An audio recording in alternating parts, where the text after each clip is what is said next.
15 février 2021, plusieurs civils et 3 soldats ont été tués ce dimanche dans une attaque attribuée au groupe armé Forces démocratiques alliées ADF en Ituri, dans le nord de la RDC. Le Zimbabwe commencera cette semaine sa campagne de vaccination contre le Covid-19, ce qui en fera le premier pays du sud de l'Afrique à vacciner ses habitants.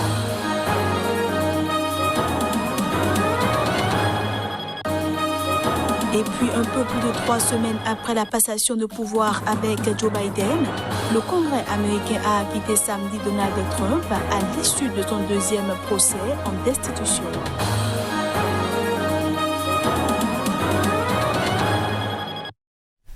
Voilà ainsi présenté l'ossature de cette édition. À toutes et à tous, bienvenue. On démarre par la République démocratique du Congo où le groupe armé ADF est toujours actif dans l'est du pays. Ces éléments ont abattu ce dimanche au moins 11 civils et 3 soldats. L'attaque a eu lieu en Ituri et l'armée de son côté affirme avoir tué 4 personnes. Les ADF ont fait une incursion dans la localité de Ndalia et ont tué au moins 11 personnes. Dans les combats qui ont suivi, 3 éléments des forces armées sont tombés, tandis que l'armée a neutralisé 4 éléments ADF, a déclaré le porte-parole de l'armée dans la province de l'Ituri. L'ennemi s'est retiré dans la brousse, nous continuons à le poursuivre pour que nous puissions mettre notre population hors du danger, a-t-il ajouté. Les ADF sont à l'origine des rebelles musulmans ougandais installés dans l'est de la RDC depuis 1995. Ils n'attaquent plus l'Ouganda voisin depuis des années, mais commettent régulièrement des massacres depuis octobre 2014 dans la région de Béni, lesquels ont fait plus de milliers de morts. Ces combattants sont considérés actuellement comme les plus violents dans le territoire de Béni. Leurs attaques touchent depuis quelques mois les territoires voisins d'Irumu et Mambasa dans la province de l'Ituri après quelques semaines de relative accalmie. En juin et décembre 2020, des attaques attribuées à ce groupe ont fait 468 morts, dont 108 femmes tuées et 15 enfants, selon un récent rapport du Bureau conjoint des Nations Unies aux droits de l'homme.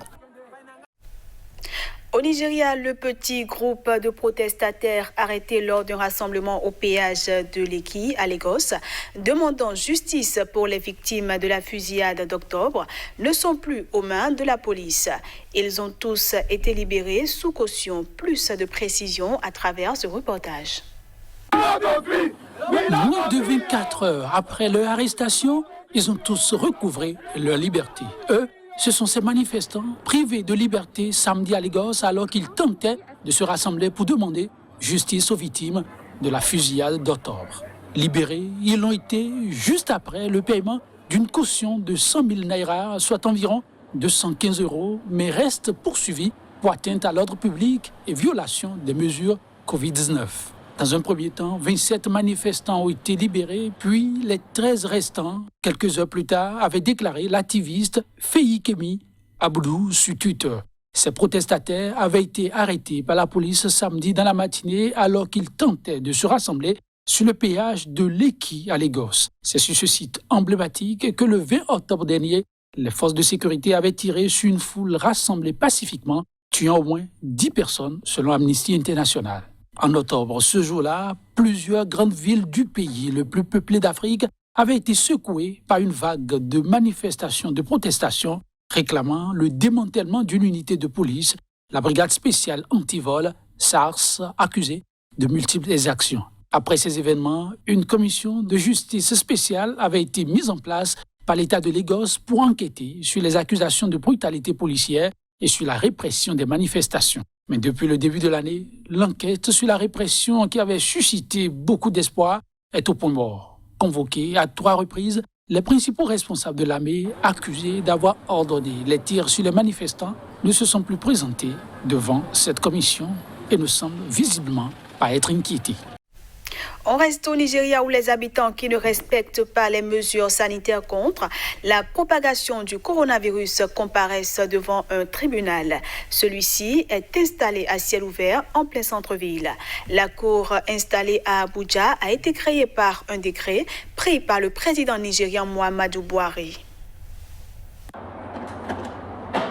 Installé en plein air sur Eagle Square, Une place située à quelques mètres de la Cour suprême et de l'Assemblée nationale, le tribunal juge les habitants qui ne portent pas leur masque et ceux qui ne respectent pas les mesures de distanciation sociale. Depuis début février, ceux-ci sont arrêtés par la force spéciale Covid-19 d'Abuja. Certains d'entre eux viennent d'être condamnés. Je pense qu'aujourd'hui, nous avons eu environ 46 personnes. 3 étaient mineurs et le juge les a laissés partir et leur a dit de se conformer. Ça donne des résultats et nous n'allons pas lâcher l'affaire. Nous allons pousser fort pour que les gens évitent de se tuer.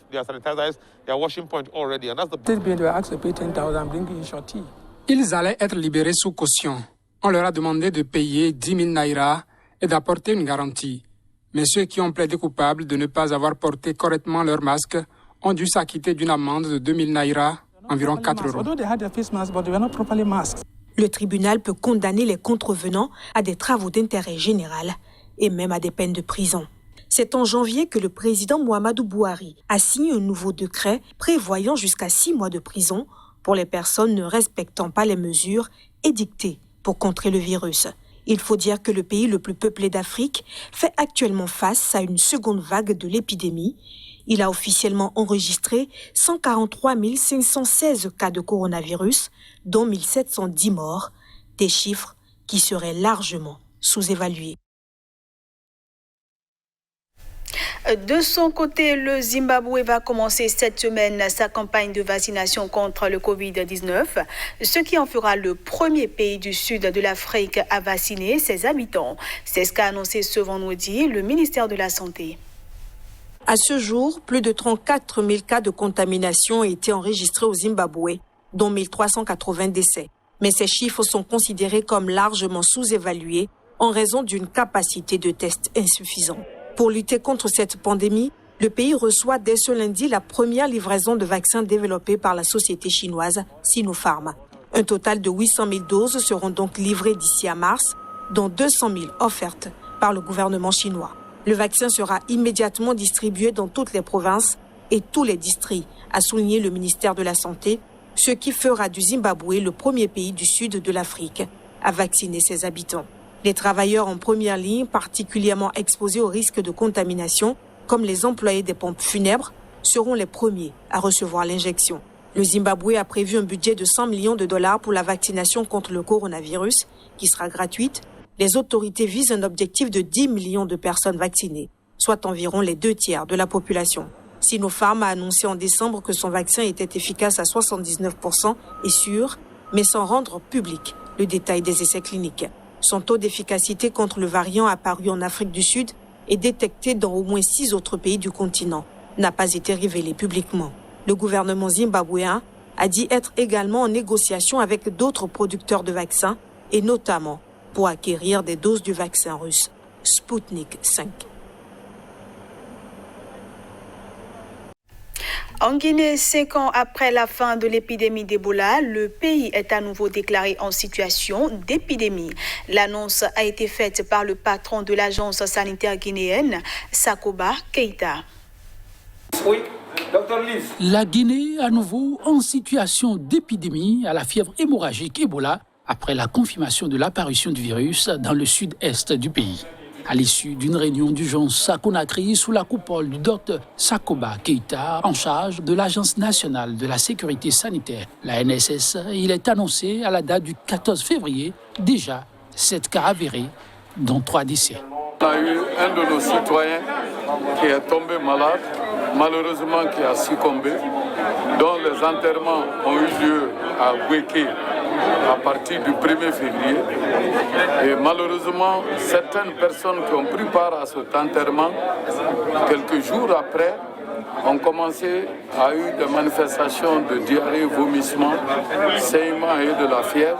Ce matin, très tôt, le laboratoire scientifique de Conakry a confirmé la présence du virus Ebola. Donc cette situation met la Guinée en situation d'épidémie d'Ebola. Au total, on a dénombré 7 cas, dont 3 décès. Parmi les 7, il y a 4 hommes et 3 femmes.